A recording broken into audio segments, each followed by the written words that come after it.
오늘 그 설교 말씀의 제목을 보기를 원하나이다 이렇게 정했습니다. 근데 그것보다 더 좋은 제목이 떠올랐습니다. 오늘 본문 말씀 함께 읽을 말씀 10장 52절에 보면 저가 곧 보게 되어 예수를 길에서 쫓으니라 이 말씀이 있습니다. 그래서 길에서 쫓으니라 이게 더 좋을 것 같습니다. 예수를 길에서 쫓으니라. 왜 그런지는 한번 말씀을 통해서 확인해 보시면 좋을 것 같습니다. 마가복음의 그 두 번째 큰 부분입니다. 오늘 그 본문이 속해 있는 위치는 특별히 8장 중반 후반부터 시작해서 8장 27절로 22절부터 시작해서 10장 마지막까지가 큰 부분인데, 이 부분이 특이하게도 그 앞뒤로 소경을 고치신 사건이 있어요. 벳세다에서 눈먼 소경을 한번 고쳐주시고, 그리고 나서 이 지금 오늘 우리가 이런 바디메오를 눈을 뜨게 하시는 그 사건이 이렇게 마치 이 가운데 있는 내용들을 감싸듯이 이렇게 위치하고 있습니다. 이 중간의 큰 부분의 내용을 보면 예루살렘에 올라가는 길 위에서 발생한 이야기들입니다. 예수님께서 제자들과 함께 예루살렘을 향해서, 예루살렘으로 왜 가십니까? 십자가 지시러 가시는 거죠. 그 길 위에서 제자들에게 가르치시고 또 여러 가지 사역들을 하십니다. 이 부분에서 세 번에 걸쳐서 예수님이 고난받고 또 죽임당하고 부활하실 것이다. 이 이야기가 세 번에 걸쳐서 제자들에게 가르쳐지고 있었습니다. 이러한 이야기들 속에서 주로 이 이야기들은 제자들과 관련되어서 이 사건들과 가르침들이 전개되는데, 이 과정에서 제자들이 이 말씀을 읽다 보면 이 제자들은 이렇게 뭘 이렇게 잘 모를까, 답답하다, 이 제자들은 왜 이렇게 충성스럽지 못한가, 이러한 것들을 느끼게 됩니다. 이 사람들은 도대체 차라리 앞을 보지 못하는 사람들보다도 더 캄캄한 사람들인 것 같다, 이런 느낌을 받는다는 것이죠. 이것은 후에 이제 벳세다 맹인의 그 치유 사건을 보시면 예수님이 두 번에 걸쳐서 고쳐주시거든요. 뭐가 보이느냐? 뭐 이렇게 사람 같은 게 보입니다. 나무가 걸어다니는 것 같이 보입니다. 이렇게 대답을 해요. 다시 한번 치유하시면 이제 눈을 떠서 분명하게 보게 되는 이 두 단계에 걸치는 치유 사건이 벳세다 소경의 치유 사건 속에 보여집니다. 이러한 어떤 그 그림들은 베드로를 포함한 제자들이 이제 그 예수님에 대한 이해가, 그 제자들의 예수님 이해가 단계적으로 이제 더 분명하게 이해될 것이라는 것을 보여주는 것 같습니다. 주는 그리스도라는 베드로의 그 참된 고백 후에도, 그것에도 불구하고 베드로는 그리스도에 대한 바른 이해를 갖고 있지 못했죠. 우리가 지난주에 같이 배웠습니다. 예수님에 대한 베드로의 기대는 예수님 가시는 길과 좀 달랐던 거예요. 베드로는 메시아가 오셔서 하시는 일, 어떤 일입니까? 멸시당하고 고난받고 죽임당하고 부활하는 거예요. 이 사역을 이해하지 못하고 예수님의 길을 가로막았었습니다.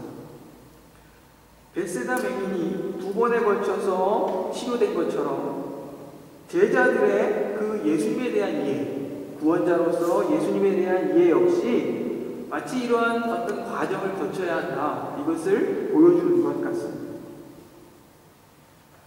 예루살렘으로 향하는 길 위에서 제자들은 어리석은 모습을 여러 차례 보이죠. 베드로가 예수님의 길을 가로막고 심지어 예수님을 꾸짖기도 했습니다. 그렇게 하시면 안 된다고, 죽으러 가시면 안 된다고 예수님을 가로막았습니다. 또 가버나움으로 가는 길에 제자들은 막 싸웁니다. 누가 더 큰가? 이것을 놓고 서로 막 싸우고 논쟁을 벌였었습니다. 그들은 또한 예수님의 이름으로 귀신을 쫓아내는 어떤 사람들을 봤는데 그들이 자기를 따르지 않는다는 그 이유로 귀신 쫓아내는 것을 하지 말라 이렇게 말합니다. 그런데 이러한 모습 속에서 어떻게 보여지냐면 마치 우리에게 속하지 않은 너희들은 하지 마라. 굉장히 좀 배타적이고 편협하고 어떤 그런 모습들을 보입니다. 그들은 또한 아이들을 예수님께 데려오는 사람들을 막 꾸짖은 적도 있었습니다. 이러한 모습도 약한 사람을 무시하고 또 권력을 추구하는 자리를 그들이 얼만큼 이렇게 추구하고 있는지 이런 것들을 보여주는 것입니다. 세베대의 아들들이 야고보와 요한은 예수님이 영광을 얻으시면 자신들을 예수님의 좌편과 우편에 앉게 해달라 그렇게 권력을 주실 것을 청탁하기도 했습니다. 이 제자들의 눈에는 십자가를 향하여 가는 그 고난의 길이 어떻게 보였냐면 권력을 향해 가는 승리의 길로 보였습니다. 그들은 마치 눈 먼 자들과 같아서 길을 분간하지 못하고 있는 것입니다.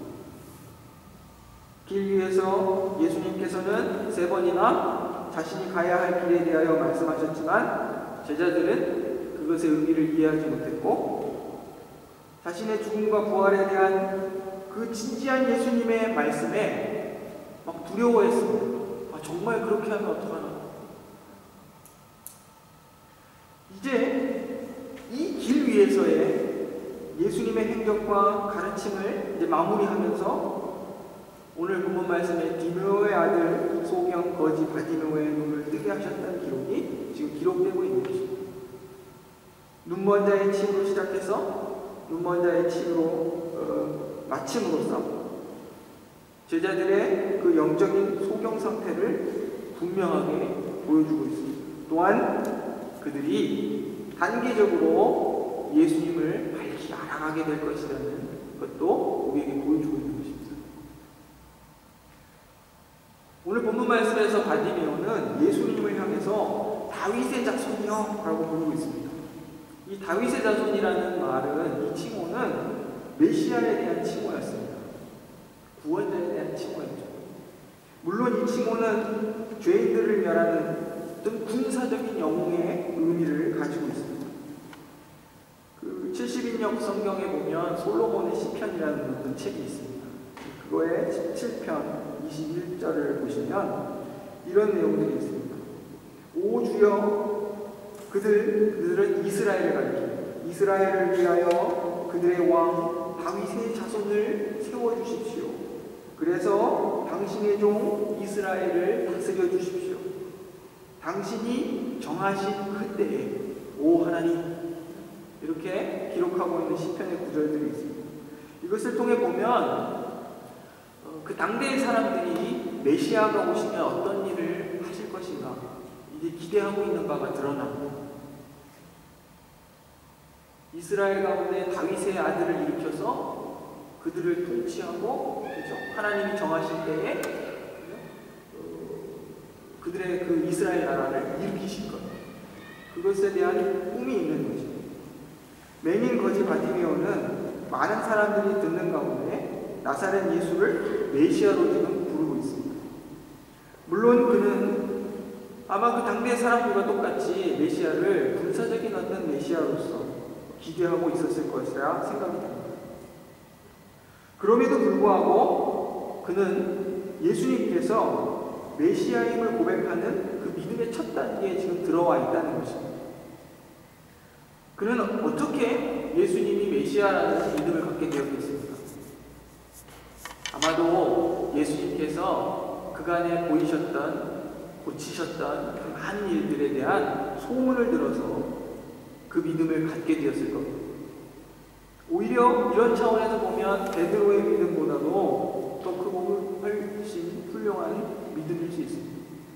그간의 예수님의 그 행적들, 수많은 각색 병든 자들을 고치신 그것들을 쭉 살펴보아하니 구약에 예언되어 있던 메시아이다, 이런 생각을 하게 됐다는 것입니다. 바디메오는 오늘 본문에서 다윗의 자손이여 나를 불쌍히 여겨 주옵소서 이렇게 외치고 있습니다. 예수님께서 그를 부르셨습니다. 그리고 그는 보기를 원합니다 라는 자신의 소원을 지금 아뢰고 있습니다. 바디메오는 예수님께서 소경을 치유하셨다는 그 소식을 이미 들어서 알고 있었습니다. 그래서 그는 예수님이 나도 고치실 수 있다, 이런 믿음을 갖게 되었을 것입니다. 보면 예수님에 대한 여러 기록들이 있습니다. 마태복음 21장 14절에 보면 예수님께서 성전에서 그 장사하는 자들을 몰아내시고 내 집이 기도의 집이 될 것이다, 이 약속들을, 어떤 예언을 성취하시는 행적들이 있습니다. 거기에 보면 그 예수님의 성전 행동 속에 눈먼 자들과 또 저는 자들을 치유하신 것이 있습니다. 예수님이 자기가 누구인지를 드러내시는 방식입니다. 그러니까 우리가 병이 고쳐진다, 성경 속에서 어떤 표적과 이적들이 보인다, 이것은 첫 번째 이해해야 될 것이 저것은 구원자가 오셔서 하는 얘기구나. 그래서 예수님이 누군가에 대한 확인으로 먼저 가야 됩니다. 그리고 나서 그 주님께서는 이러한 능력으로 나도 고치실 수 있다, 이 믿음은 뒤에 오는 것이죠. 표적의 목적이 예수가 누구이신가를 스스로 증거하시는 데 있기 때문입니다. 누가복음 4장 18절에도 예수님께서 오셔서 공생애를 시작하시며 처음으로 이사야서 61장을 가지고 예언하시며 말씀하실 때에 이런 말씀이 있습니다. 메시아가 오시면 일어날 일들에 대하여 말하기를 가난한 자에게 복음이 전파되고 포로된 자에게 자유가, 그리고 눈먼 자에게 다시 보게 하고 눌린 자를 자유케 하고, 메시아가 오셔서 하는 일 가운데 이러한 표적들이 있다는 거죠. 소경을 고치는 일은 메시아의 사역임을 꼭 기억해야 됩니다. 이사야서 36장 5절에 보시면 그때에 맹인의 눈이 밝을 것이며 못 듣는 사람의 귀가 열릴 것이며 이렇게 기록하고 있습니다. 눈먼 자가 눈을 뜨게 되는 그때는 이 말씀을 통해서 우리가 하나님의 구원의 때라는 사실을 알게 됩니다. 그러므로 소경을 치유하시는 것은 하나님의 구원의 때에 발생하는 사건입니다. 그리고 소경의 치유는 구원의 시대에 등장하는 구원자의 그 메시아적인 표인 것입니다. 바디메오는 예수께서 구원자 곧 메시아이심을 믿었고 그리고 그분께 자기의 소원을 아뢰는 겁니다. 바디메오의 그 외침에 대한 주변의 반응도 우리가 살펴봐야 됩니다. 바디메오가 예수를 다윗의 아들로서 고백했을 때 그 주변의 반응이 어땠습니까? 잠잠하라. 잠잠하라. 그 주변의 반응. 왜 그랬을까요? 바디메오의 그 믿음의 고백에 동의할 수 없어서일까요? 혹은 그의 소리 지르는 것이 너무 시끄러웠을까요? 맹인 거지의 등장이 예수님께 방해가 된다고 생각했을까요? 아마도 이 모든 이유들이 다 작용했을 것입니다. 그러나 바디메오는 주변의 그 꾸짖음에도 불구하고 더 크게 지금 소리쳤다, 이렇게 기록하고 있습니다. 한 가지 분명한 것이 있는데 그것은 뭐냐면 바디메오의 믿음의 행동이 군중들에게는 상당히 거슬리는 것이었다는 것입니다. 오늘날에도 이럴 수 있습니다. 예수의 그 가까이에 있는 사람들이 진정한 믿음을 가진 한 거지의 등장을 불쾌하게 생각하고 그가 말하지 못하도록 막을 수도 있습니다. 예수를 먼저 만난 자들이 참된 믿음을 가진 사람들이 예수님께 가까이 오는 것을 막는 경우도 있습니다. 바디메오는 이 주변의 꾸짖음에도 불구하고 그 압력에도 불구하고 더 크게 외치고 있습니다. 예수님께서는 이러한 그의 모습을 보시고 그의 믿음을 인정하셨다. 52절이 지금 기록하고 있습니다. 주님 가까이에 섰던 자들, 꼭 제자들은 오히려 가장 가까이 있었음에도 불구하고 예수님을 잘 반영하지 못할 때가 있습니다. 하지만 우리 주님은 가는 길을 멈추시고 믿음을 가지고 부르짖는 그 외침에 지금 귀 기울이고 계십니다. 맹인 거지 바디메오의 외침에도 발걸음을 멈추고 그의 외침에 귀를 기울이시는 겁니다. 우리가 몇 주 전에 살펴본 말씀 중에서도 어린아이가 주님께 나오는 것을 가로막는 제자들을 보았습니다. 우리 주님은 그들이 그 어린아이가 주님께 오는 것을 막지 말라 하십니다. 길가에서 이 거지 소경 바디메오가 외쳤을 때 지나치시지 않습니다. 저와 여러분은 그런 예수님의 시선과 그 귀에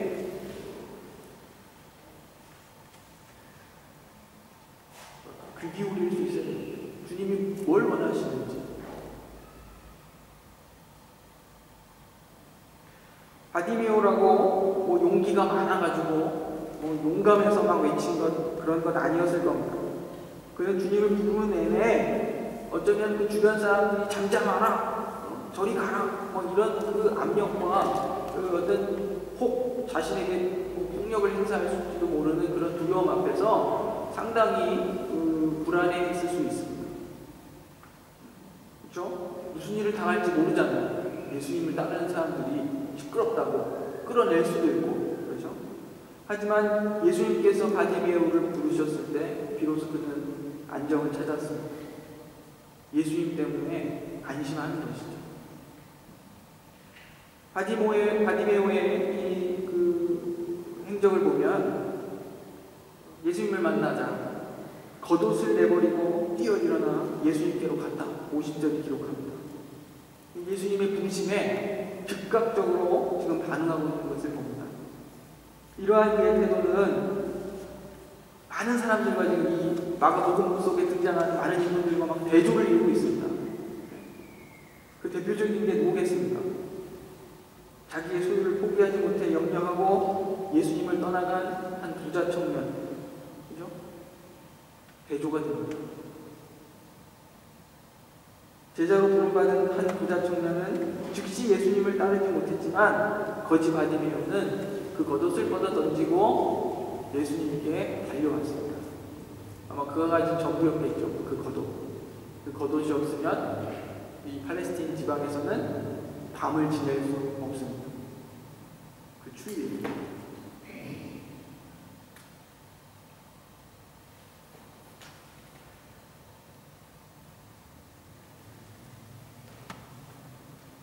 아마 그래서 마가복음 10장 31절이 이렇게 기록하고 있을지 모릅니다. 먼저 된 자가 나중되고 나중된 자가 먼저 되는 이러한 현상에 대해서 아마 그래서 말씀하셨던 것 같습니다. 주님이 바디메오에게 물으십니다. 무엇을 하여 주기를 원하느냐? 이에 대하여서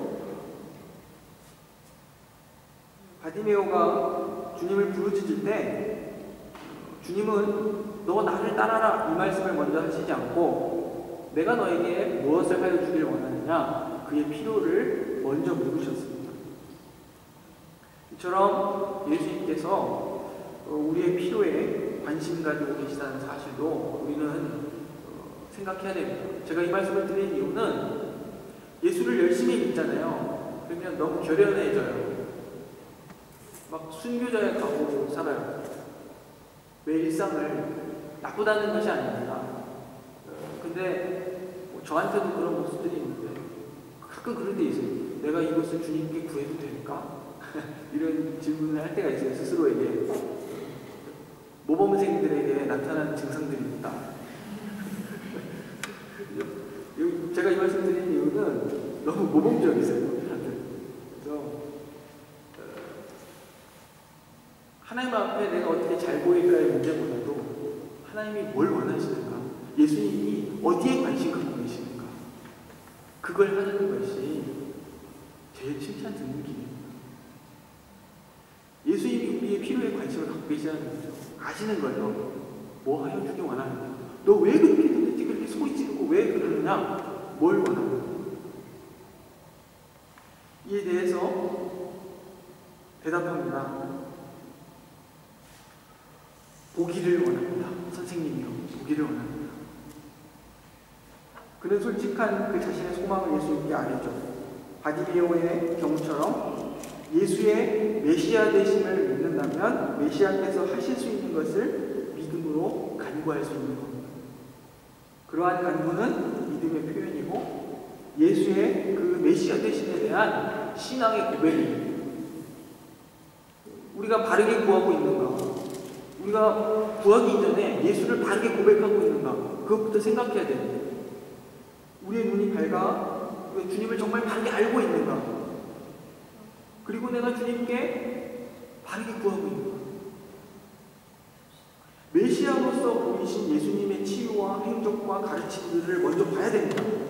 어떻게 예수가 자기를 드러내셨는지, 그리고 주님이 뭘 가르치고 그 행적을 통해서 뭘 교훈하시는지 확인하고, 그리고 나서 그것 해주시기를 구하는 거죠. 내 것 해주시기를 구하는 것이 아니라 주님의 것 해주시기.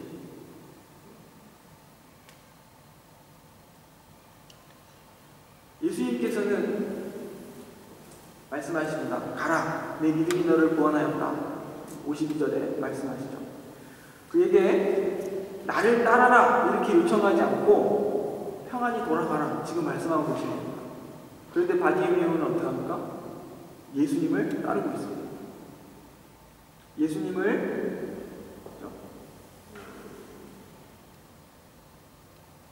바디메오가 이때 눈 떠 보게 될 것을 예수님은 아시는 거죠. 그에게 가라고 말씀하셨습니다. 그러나 그 원인을 바디메오에게 지금 돌리고 계십니다. 바디메오가 믿음이 있어 치유되었다. 이렇게 지금 말씀하신다 이것입니다. 물론 치유의 그 근본적인 원인이 예수님께 있습니다.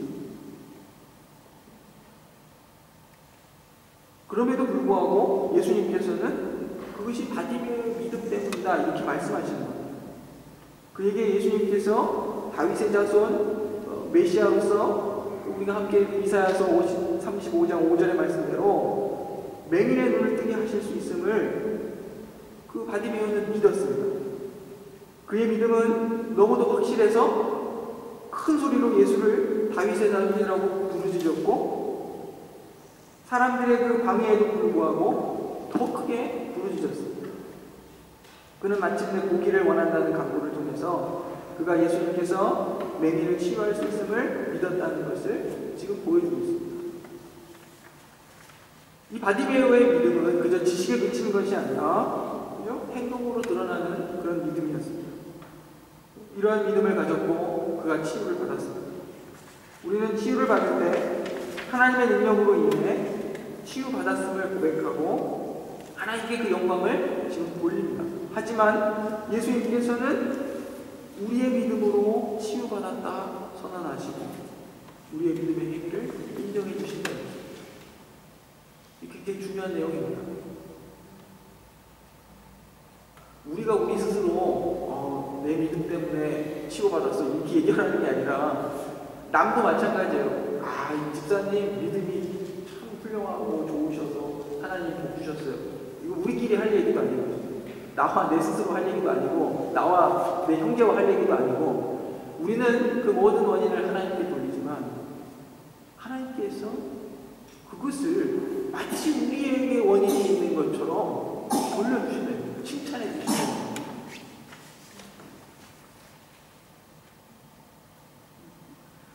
바디메오가 드디어 보게 되었습니다. 이로써 예수님께서는 제일 중요한 내용, 자신이 메시아이심을 다시 한번 입증하셨습니다.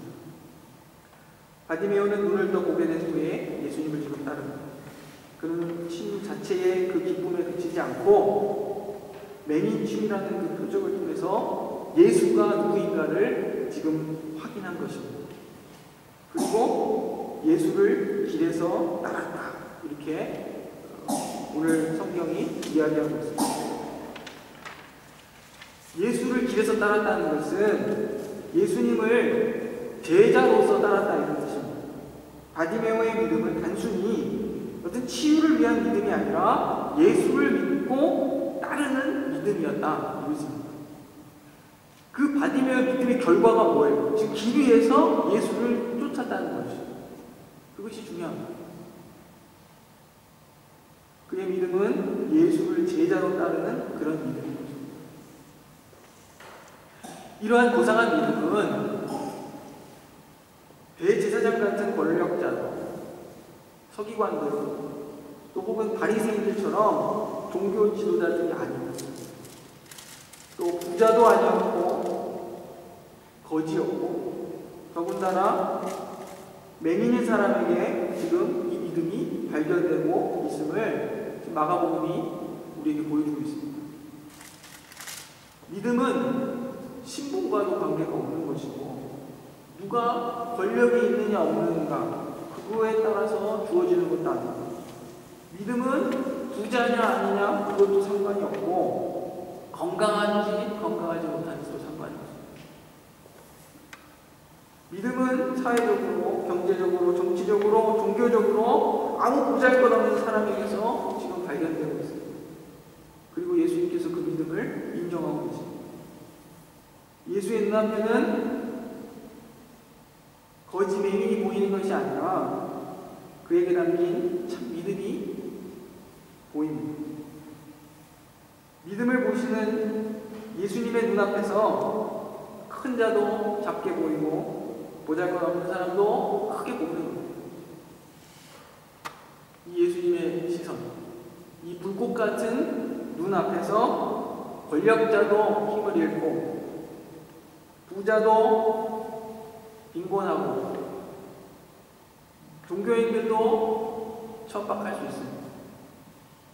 오직 믿음을 가진 자만이 고귀하게 보일 것입니다. 세상의 기준으로 볼 때 아무리 가난한 거지라 할지라도 예수께서 보실 때에 그는 믿음에 부유한 사람입니다. 세상의 기준으로 볼 때 맹인은 천하게 보일지라도 예수의 기준으로 볼 때 그는 참 진리를 아는 선견자인 것입니다. 예수께서 온 세상의 주이심으로 믿음을 가진 자들은 절대 불행한 사람들이 아닙니다. 우리 역시 이처럼 믿음이 부유한 자들이 되기를 원합니다. 예수를 정말 제자로 따르는 그러한 자들이기를 소망합니다.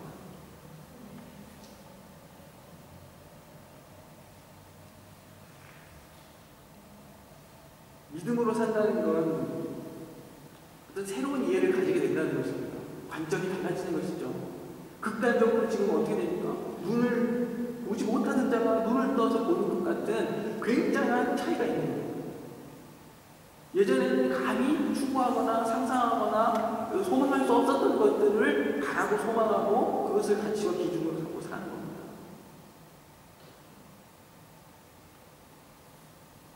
예수 그리스도를 아는 자들로서 우리가 어떻게 살아야 하는지 끊임없이 고민해야 됩니다. 우리의 일상은 결코 사소하거나 책임이 덜하거나 하지 않습니다. 우리는 믿음으로 살면서 우리 일상 속에서 그 믿음의 그 삶의 책임을 다해야 합니다. 구체적으로 내 개인적인 신앙만을 고민하는 것이 아니라 내 삶의 내 시선과 내 삶의 가치가 달라지는 것과 더불어서 우리 사회가 과연 정의롭고 공평하게 그리고 안전하게 유지되는가를 지켜보아야 할 책임이 있습니다. 누가 굶주리거나 아프거나 또 위협을 당하거나 또 교육받지 못하거나 차별받거나 치료받지 못하거나 아픔을 겪는 사람이 없는지 살펴볼 의무가 있습니다. 그래서 그러한 사람이 없도록 하나님의 사랑과 의의 통치가 우리의 그 가까운 현실 속에 실현될 수 있도록 우리가 속해 있는 이 사회 속에서 우리가 할 수 있는 법적인 어떤 사회적인 도덕적 책임을 다하는 것, 그것이 요구됩니다. 세금도 잘 내고 선거에도 잘 참여하고 어떤 도덕적인 불의, 사회적 불의, 법적인 불의는 말할 것도 없이 그런 불의한 것에 대하여 반대하고 또 권력을 가진 사람들이 부패하지 못하도록 감시하는 일들, 온통 돈의 가치로서 판단하는 어떤 시도들에 예수 믿는 사람들이 제동을 걸 수 있어야 됩니다. 돈보다 사람의 생명이 우선된다 주장할 수 있어야 됩니다. 전쟁을 반대할 줄 알아야 하고 시조세계를 망치는 그 행위들에 대해서 반대하고 경고할 수 있어야 됩니다. 그리고 가장 가까운 내 가족과 이웃의 그 관계에서부터 사회관계, 희생하는 관계, 이런 것들을 실천하는 것 역시 대단히 중요한 겁니다. 예수님께서 이 땅에 오셔서 이루시는 구원의 사역 보십시오. 사회 구원 이런 말씀 드리는 게 아니라 늘 말씀드립니다. 예수를 통해서 나타난 하나님의 은혜와 사랑, 그 가치를 알고 사는 사람이면 마음을 그렇게 쓰고 그렇게 생각할 수 있어야 됩니다. 저는요, 우리는 누구의 편을 이렇게 들고 그러는 게 아니에요.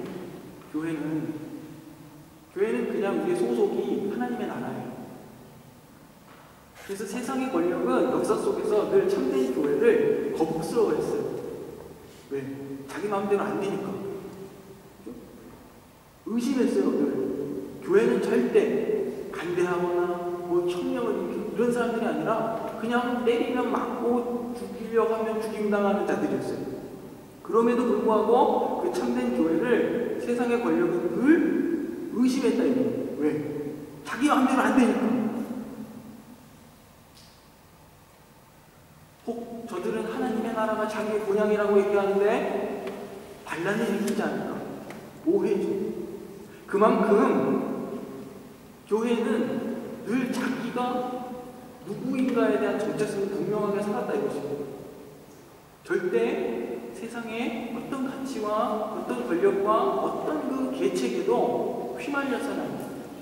교회는 그냥 교회의 길을 갑니다.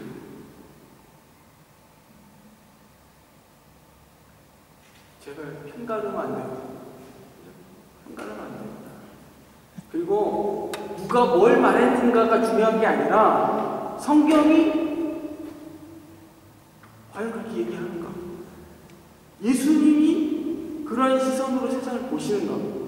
그게 제일 중요해요. 싸우고 싶으면 성경을 놓고 싸워야 돼요. 성경을. 내 해석으로 예수님이 이렇게 생각하신다. 차라리 그걸 가지고 싸우는 것이 교회를 위해 유익합니다. 그리고 세상을 위해서 유익합니다. 그런 싸움이 있어야 세상이 하나님의 은혜와 긍휼을 넘치지 않겠습니까? 제가 생각지 않게 사설이 길었습니다. 오늘의 말씀의 핵심은 제자로서 길 위에서 주님을 따르는 그러한 성도들이 되시기를 간절히 소망합니다. 함께 기도하겠습니다.